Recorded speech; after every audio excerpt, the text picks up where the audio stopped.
Welcome back, friends. We're going to do a coolant flush swap on the Honda st1300, good from 2002 to 2011. I have a coolant of choice that is Zerex, Asian vehicle, no silicate or borate in the formula. It is propylene glycol, not ethylene glycol, because this coolant pump seal will disintegrate otherwise over time. Preventative, ounce of precaution, really save you. Let's jump in. A lot of fun. Take your cap off of your radiator, which I've already done.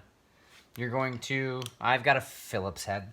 You can probably use a 5mm socket. I don't know. I'm going to use a Phillips head. It's the easiest way for me. I'm willing to bet this hose isn't going to come off very easily. So I'm going to really unscrew that clamp. I'm going to use a pick. What I'm going to do is I'm going to squeeze my way underneath this hose without damaging it. This is really important. I don't want to poke a hole in this hose that is supposed to be a watertight seal between the pump and the case. I'm just going to work my way, literally just take your time, work your way around this bitch. You don't want to rush anything. Eventually, you're going to have time. You're going to be able to twist it like I just did. Fantastic. I love that feeling. Coolant flushes are the best. You're going to squeeze this off. This is going to make a mess. There's nothing you can do about it. Just let that thing flow and go. Fantastic. Look at that. Look at that mess. Thought you were done, huh? No.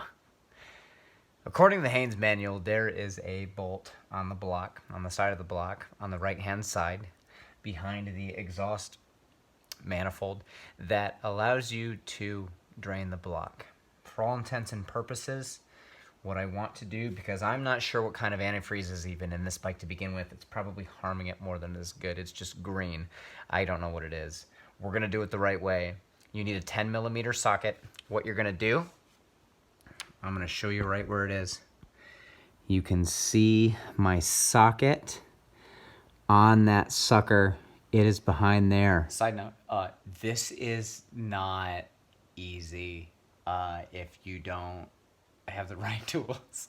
Budget bike, budget parts, right? And budget tools, apparently. This is actually kicking my ass getting this bolt back in, not out. I'm using the same copper washer that was on the block drain plug, but you might have a little bit of a certain level of difficulty putting it back in. I got it. It took a lot longer than I'm going to make it seem like. Yeah, exactly. Thought you were done again, huh? No, not quite. Your reservoir is still full, probably. If you did the radiator drain from the hose and the block drain from that tough bolt, you still have to drain your reservoir from this bottom hose down here. That just has a clamp in it. Honestly, you can just pull that, hold that here, let it drain.